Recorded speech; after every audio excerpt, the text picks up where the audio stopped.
with the kingdom, Iran nuclear ambitions, negotiations with Israel, Saudi oil policy, the murder of Washington Post columnist Jamal Khashoggi, and the Crown Prince's message to families of victims of the 9/11 attacks.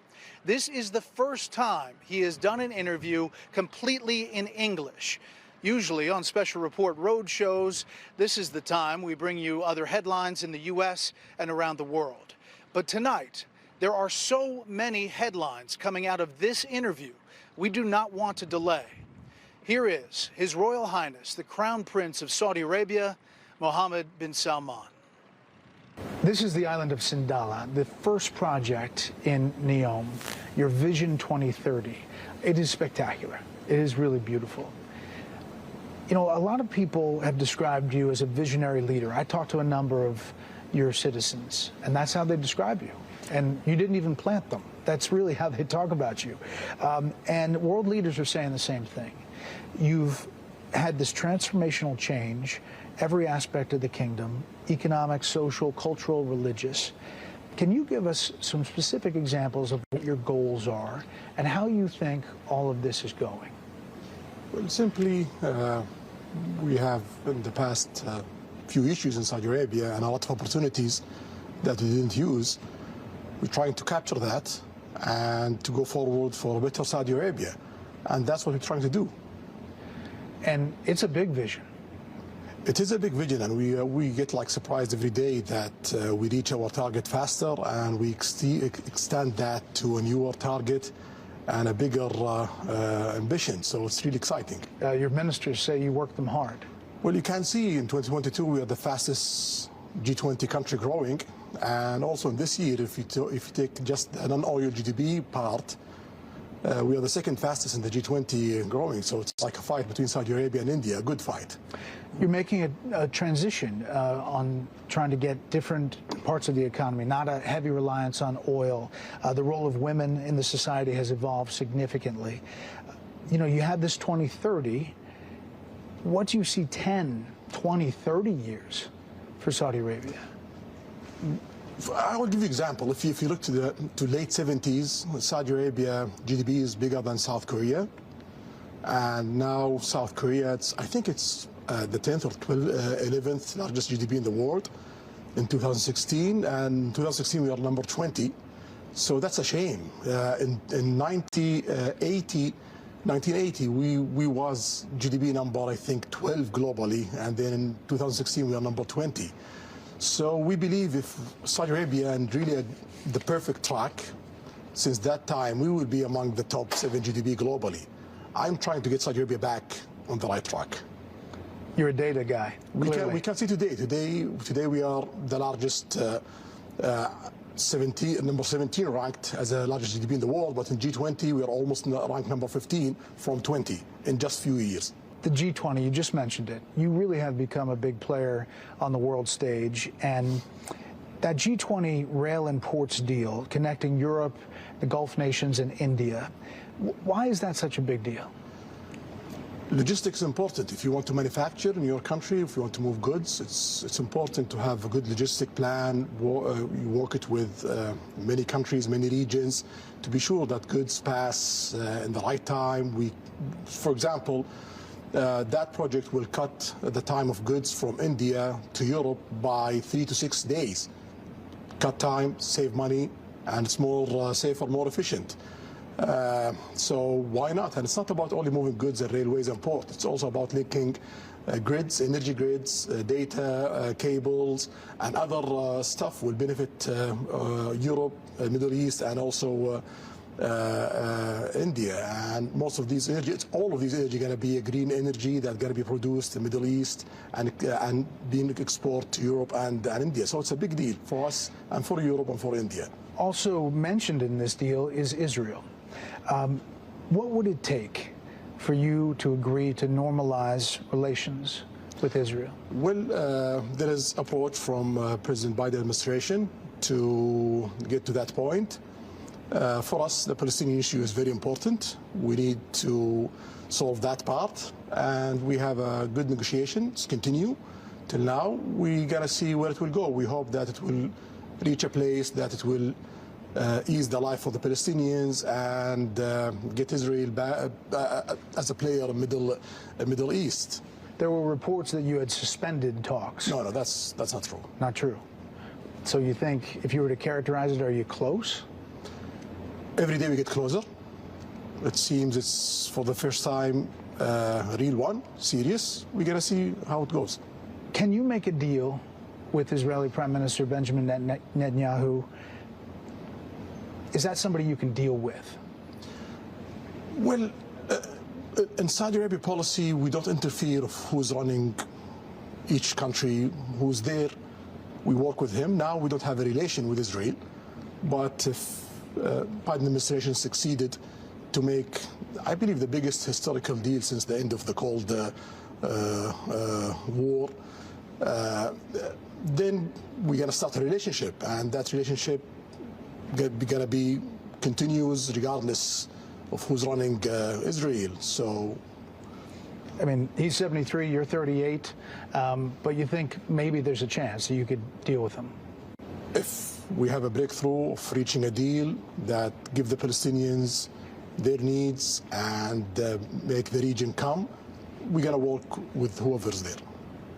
Not to go too far, but the concessions Israel would have to give the Palestinians, what would that look like? That's part of the negotiation. Okay. Yeah, I don't want to describe things because I want to see really a good life for the Palestinians. So I want just to continue the negotiation with the Biden administration to be sure. Well, on the U.S. side, would there be a defense pact maybe between the Saudi Arabia and the United States? And what would would it look like Article 5 in NATO?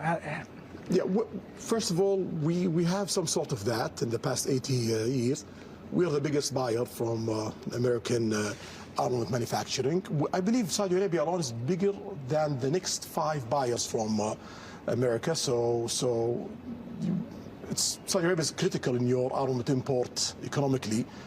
And we have a lot of security military ties that really strengthen the position of Saudi Arabia in Middle East and strengthening the position of America globally, especially in Middle East. You don't want that to be shifted. You don't want to see Saudi Arabia shifting their armament from America to other places. So that document, it will strengthen that. It will strengthen the interest of America, security interest, military interest, and also economic interest. And also it will save effort and headache from the Saudi side of not switching to other places.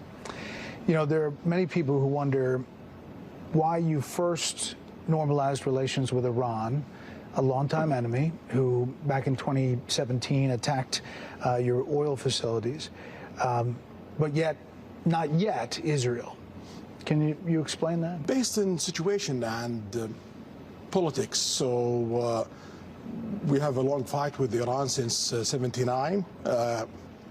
We don't want to be that the norm in the Middle East. If there is opportunity to shift that and to go to prosperity and interest and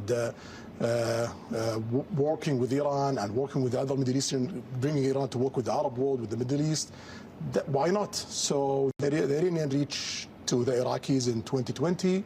The Iraqis talk to us. They start to do that kind of negotiation. We have few obstacles. China come in, solve it, and then we have a good start. We hope that continues. We're trying our best, and also what we see from the Iranians, that they're taking this very seriously and they are doing their best. So we're investing in that. That's a big change, and clearly you can see outside the box on these deals. You know, you can look to that. Are you concerned, though, Iran gets a nuclear weapon, about them getting a nuclear weapon? Well, we are concerned of any country getting a nuclear weapon. That's a bad move. And you don't need to get a nuclear weapon because you cannot use it. Even if Iran gets a nuclear weapon, any country use a nuclear weapon, that means they are having a war with the rest of the world. The world cannot see another Hiroshima. If the world see 100,000 people dead, that means you are in a war with the rest of the world. So it's a useless effort to reach a nuclear weapon because you cannot use it. If you use it, you got to have a big fight with the rest of the world. If they get one, will you? If they get one, we have to get one for security reasons and for balancing power in the Middle East. But we don't want to see that. Yeah. It's just a big change. You know, a lot of the world experts are saying how you can isolate Iran and try to prevent them from doing what they have been doing. And then just the image of your Saudi team, football team, going to Tehran to play is just striking, right? Well, that's good. That's part of the movement, and we see very warm welcome from the Iranian side to the Saudi team. I believe Saudis take that very positively. Iran has been fighting this proxy war in Yemen against you. Just today, there were these high-level talks over the past 5 days with the Houthi rebels inside the kingdom, and the quote from your people is that it was positive. Secretary of State Blinken said that this is a time of opportunity. Do you think it is? Yeah, definitely. Our aim from day one is to have good life for the Yemenis, good life for the whole countries in the region. For us in Saudi Arabia to progress, to do really great progress and great growth and creating amazing economy in Saudi Arabia and have close to 100% of succeeding of what we're trying to get, that means we need a stable region. To have a stable region, you need economical development in the whole region. You don't need to see problems in Yemen. You need to see Iraq going really forward. You need to see Iran going really forward. You need to see Lebanon going forward. You need to see the rest of the region going forward. And we are working with GCC, with Egypt, with other players in the region, and also with the global players, with our allies in America, to make that happen. That's good for the rest of the world, because you see, when the region is disturbed, ISIS come out, Al-Qaeda come out, terrorist attack come out, piracy come out. So we don't want to see these events. You want to see opportunities for American companies, for European companies, for the rest of the world, and for more growth in a place that create problems in the past few decades. I mean, obviously, more than 150,000 people died in Yemen. It's been a big humanitarian crisis, but you all put in billions of dollars to help in that, and it doesn't get covered a lot. Do you think it's close to kind of wrapping up? Well, we are the biggest country in the world who give aid to Yemen in the past and today and tomorrow, and we want to increase that, and also we want to start to invest in Yemen in the economical part in all sides of Yemen, and we are in the process of doing that, even if there is a ceasefire and there is no political agreement yet. But we are trying to push all the areas forward day by day. Just a couple more things on Iran. Do you think it was a good idea for the U.S. to allow Iran to access that $6 billion in exchange for the 5 American hostages? You know, you cannot say it's a bad or good policy, but what I would say that it's a step. I hope that the Iranians show that getting that $6 million and getting those American backs, it's worth the effort, because that will encourage the world to do more. You mentioned China brokering that normalization with Iran. That surprised some folks. Why choose China in that role? We didn't choose China. China chose you? China chose to be a broker to make that happen. There are signs of change. Obviously, the renewal of relations with Iran, brokered by China, possibly joining BRIC. China's a big component of that. Is the kingdom reevaluating its security partnerships, kind of trying to think of different ways to do it? No, BRICS is not about political alignments. So if you look at the G20, you have like 2 groups inside the G20. You have the G7 and you have BRICS inside G20. We tried to join the G7 at President Trump time, but some of the countries in G7 have like requirement to be part of that. And we are seeing that if we continue for 1 decade without being part of group inside the G20, that could really create obstacles for us economically. So BRICS is an option. They invite us, and we welcome that. And BRICS is not a group against America or the West. You have a lot of allies in BRICS. You have India, you have Brazil, and you have South Africa. Those are also as your allies. You talked to all these world leaders. I mean, you talked to all of them. And when was the last time you talked to President Xi? Something around, I'm not sure, You've talked to him 2-4 months. Yeah, we talk a lot every year. Yeah. How do you see him? What's he like? Well, he's trying to do the best for China, and he have all the right to do that. He's a leader of a country, and he wants his country to succeed and to grow, and he have more than 1 billion people, you don't need to see China failing. If you see China failing, it's around 13-14% of the world GDP, and it's around 15 to 20% of the world population. If that country falls, everyone on the planet falls, even America. Yeah. You know, obviously there's a lot of concern in the U.S. about Taiwan. As you know, President Xi, when it comes to that issue, what do you think his vision 2030 is? We announced our policy in that. We believe in one China, and I believe so is America believing in that. There is few arrangement there. I believe the Chinese is respecting that till now, and we're going to look forward how it goes. What about Russia? You deal with President Putin. What's your thought about Russia inside Ukraine? What's happening there, it's something bad. We don't want to see it. Invading a country, it's something against the rules of the UN. And the Saudi vote against that. The Russians have their excuse of why they did that, of expanding the NATO, etc., of their lists of excuses. But invading a country is really bad. In Saudi Arabia, we have a good relation with Russia, and also we have a good relation with Ukraine. We have amazing and critical trade with Ukraine and Russia. So for us, we try to do our best to push for a few steps to solve this problem. I mean, you tried to host peace talks. Russia didn't come, but I wanted to ask you about, supporting Russia. I spoke to your energy minister, who was fantastic, Prince Abdulaziz, about your decision for oil production cuts.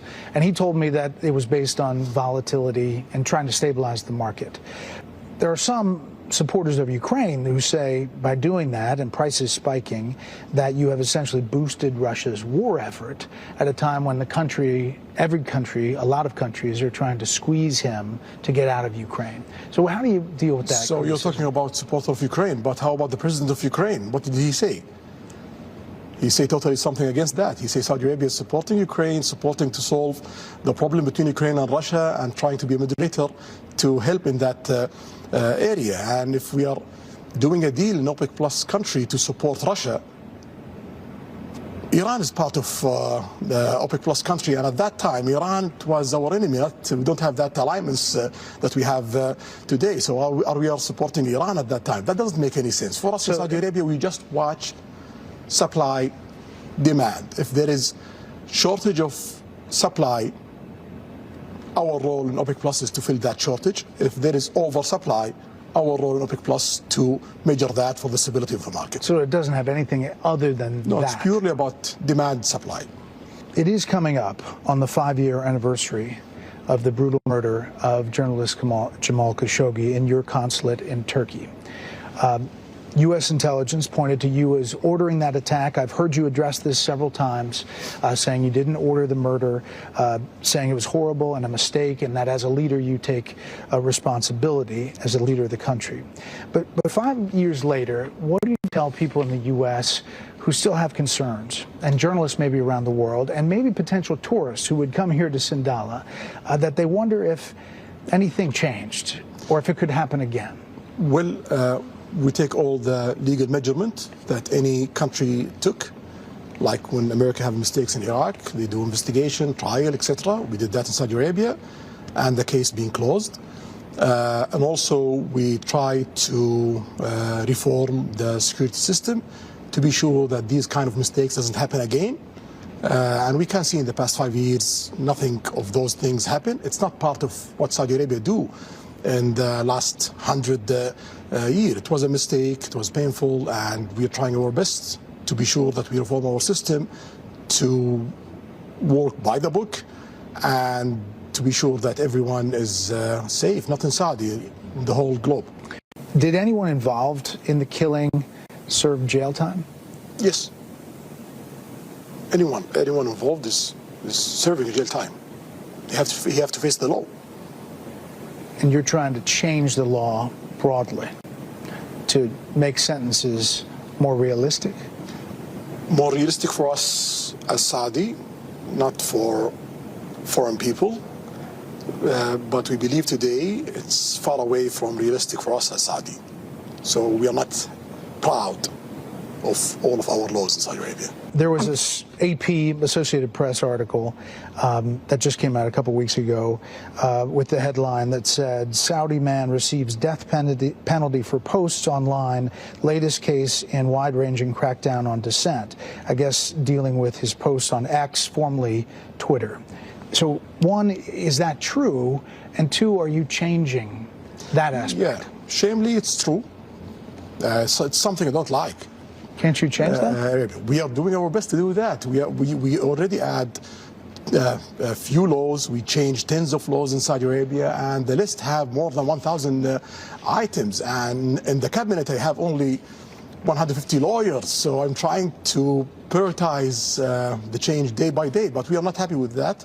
We are ashamed of that. But the judicial system have to follow the laws, and I cannot tell the judge that do that and ignore the law, because that's against the rule of law. But do we have bad laws? Yes. Are we changing that? Yes. Do you think that guy's going to get killed for the post? Well, I believe there's few steps in the trials. I'm hoping that in the next phase of trials, the judge there is more experienced and they might look at it totally different. Recently in the U.S., we remembered the 22nd anniversary of the 9/11 attacks. As you know, 15 of the 19 hijackers were Saudis. And the 9/11 victims' families, they make their feelings clear, especially around the anniversary, that they believe there's intelligence that somehow links the Saudi government to supporting or facilitating those hijackers. What do you say to those 9/11 families 22 years later? Well, I'm very sorry that anyone loses any one of his family. No one wants to lose his family, especially in a way like that. Yes, there's 15 Saudi in that being planned by Osama bin Laden. That's well known.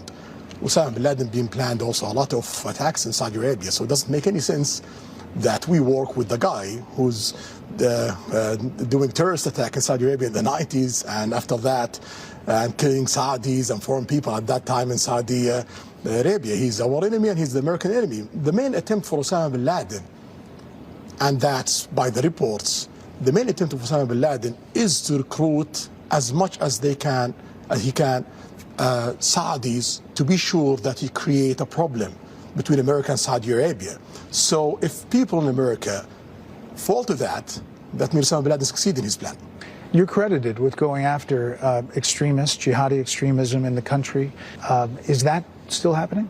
The country was conservative before, and it's not only Saudi Arabia was conservative, even America was conservative before. Time change, and reforms comes, and that's what's happening in Saudi Arabia.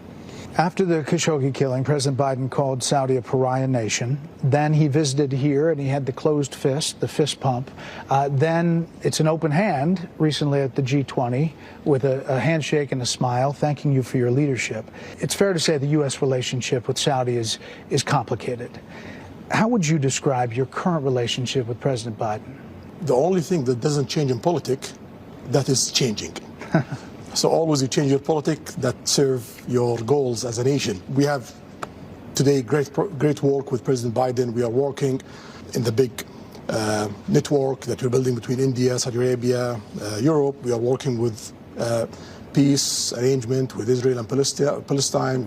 We have the longest ceasefire in Yemen, and there is a lot of good progress to create political solution, and we have a lot of work in security, stability in the region, also beyond in Ukraine. We have amazing work in technology, R&D, 6G investment and R&D in the rest of America, space industry, and many areas. So the agenda between Saudi Arabia and America today is really interesting, and we have really amazing relation with President Biden. You talk with him behind the scenes. In the U.S. right now, there's a lot of focus, even from his own party, about his age. He's 80, you're 38, as I mentioned. You've worked with him, you've met with him. What's your assessment? He's sharp and he's really well focused, well prepared, and so that's what I see. Yeah. Are you following American politics closely? Do you? Sometime. But you don't have a lot of time. Most of it, I try to follow what's really affecting Saudi Arabia. but I follow sometime American politics. Is it hard to deal with the U.S. when the administrations change every 4 to 8 years and maybe foreign policy changes? Well, sometime, changes in any countries also always create, like, let's say, a period of negotiation. So we are used to that. Yeah. And any administration change in America, we start to talk, we start to negotiate what we have together, what kind of obstacles we have in that relation, and what kind of new opportunity that we should work on it. And then we reach a point that we have this plan to work in the next few years. You had a good relationship with former President Trump, then President, and his administration. There's several investigations right now with President Biden and his son Hunter, the money he took in from a company in Ukraine and from China, and whether that had an impact either directly to President Biden or on his decisions that he made. In the Trump administration, you had a really close relationship with the president's senior advisor and son-in-law, Jared Kushner. After he left, Saudi fund made reportedly a $2 billion investment in Jared's new fund he was launching and managing. Do you think that sends the wrong message, even if there wasn't a tit for tat, I'll give you this and you get that?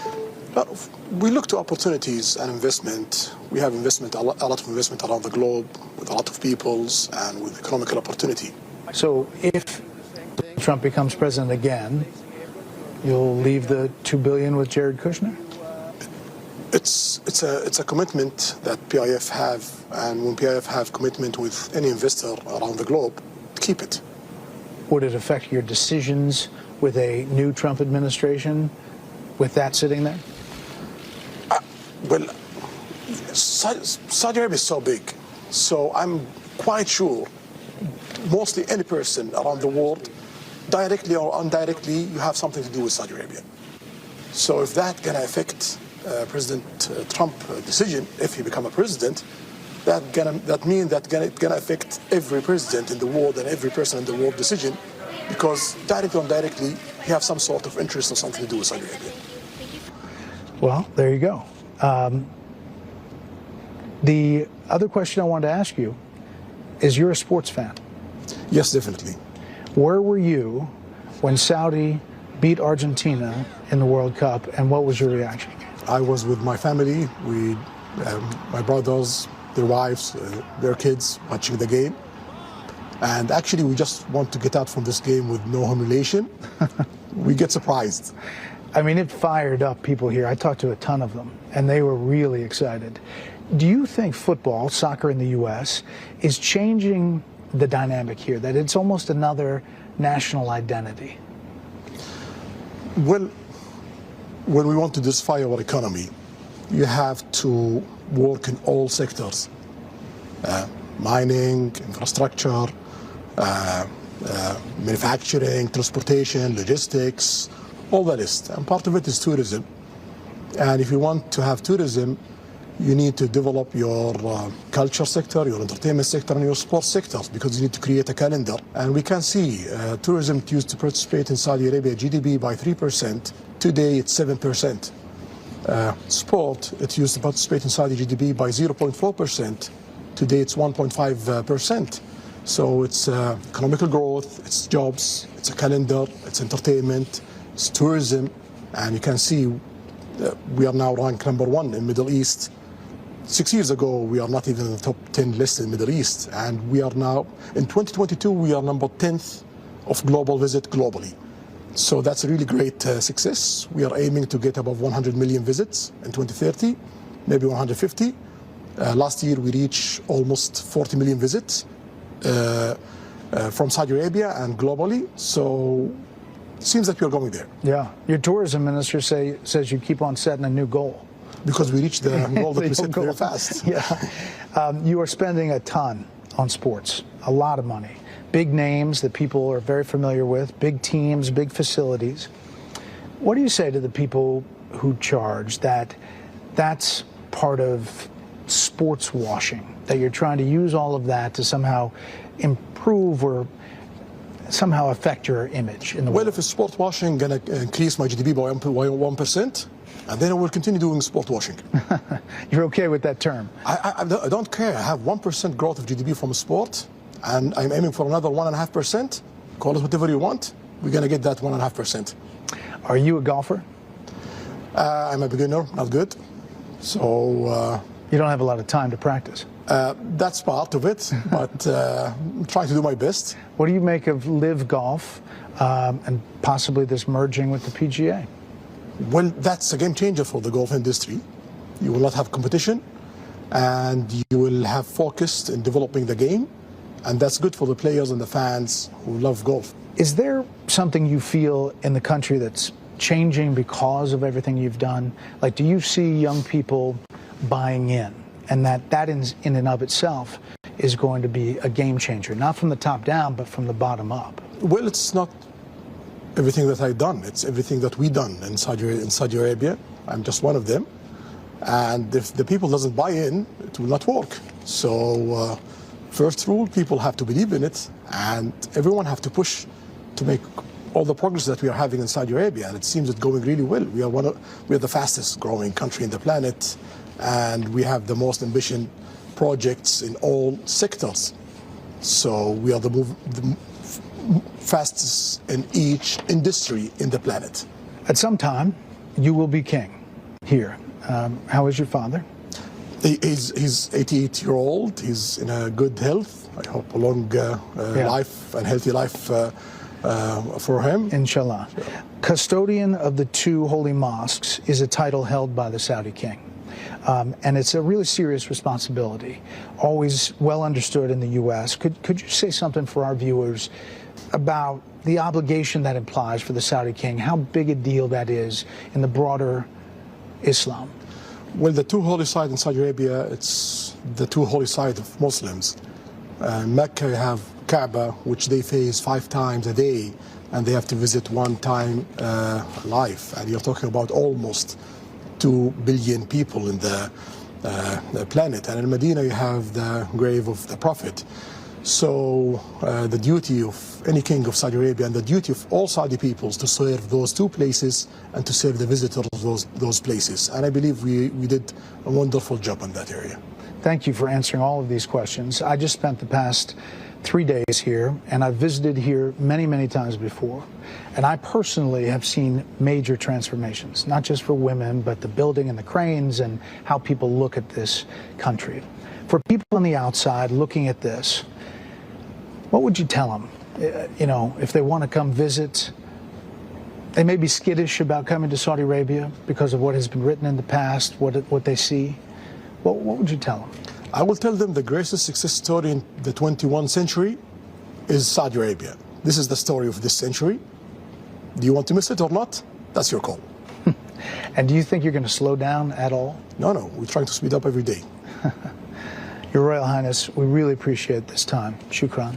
Thank you. Highness, this is Sindala, right on the water. This has to be exciting to see stuff happening. Yeah. This is one of a lot of islands that we're developing in the Red Sea. So now around 22 islands under construction. That's one of them. And more going to be announced. So it's a shame that you have the best corals in the planet and the Red Sea. Still doing very well because it can stand heat. And it's not available for tourists to enjoy it. Yeah. So next year it's going to be open, almost 5 islands from the 22 under development. But in total in Red Sea we have 1,150 islands. The aim is to develop 50% of that. I guarantee you the world does not know you have all these places. Not only that, a snow mountain. It's very close from here. We are hosting the Asian Winter Games in 29 in Saudi. Yeah, that's something going to change. What's Saudi? Saudi is not about just desert. You have forest in it, you have valleys, oases, tropical islands, mountain islands, sandy islands, corals, and you have snow. Yeah. So what do you do to blow off steam? When you want to relax, like what do you have fun doing? Video games. Oh, what's that? Video games. Video games. You're a big gamer. Since I'm a kid, I love it. Really? Yeah, it disconnects me from reality. So, and there's a big video game part of your ministry, right? There's out of sports?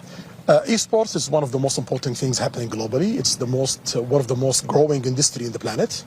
It grows by 30% every year. So the return of PIF investment, every year we have 15 to 25% of profit. So it's really amazing, and we don't want to miss that. Yeah.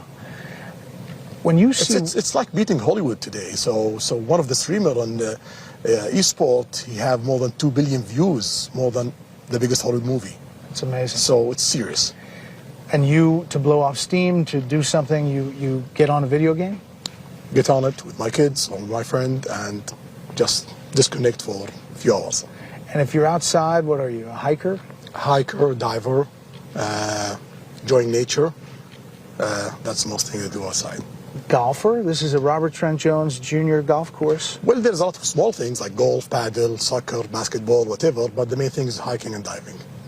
So the handicap, is it... Handicap plus 36. It's horrible. That's what handicaps are for. Yeah. What are you looking forward to coming up? I mean, every day is something big for you, listening to your ministers. What are you looking to the next thing? So today we are trying to close a few things that we are aiming to close it the first half of 2024. And then we're going to shift to implementation and starting preparation for Vision 2040 and announcing Vision 2040 in 2027, 2028. So that's the main thing that we are focusing on. And do you think that the perception of Saudi is changing? Do you sense that? Well, I hope that's happening. But for us in Saudi Arabia, we don't look at that. For us in Saudi Arabia, when we do change, we look to our needs, to our people needs, and to our economy needs. If it changed the perspective positively, great. Yeah. We really appreciate the time. Shukran. And we look forward to seeing where Saudi Arabia is by 2030 and beyond. Thank you. Thank you, sir. Thank you.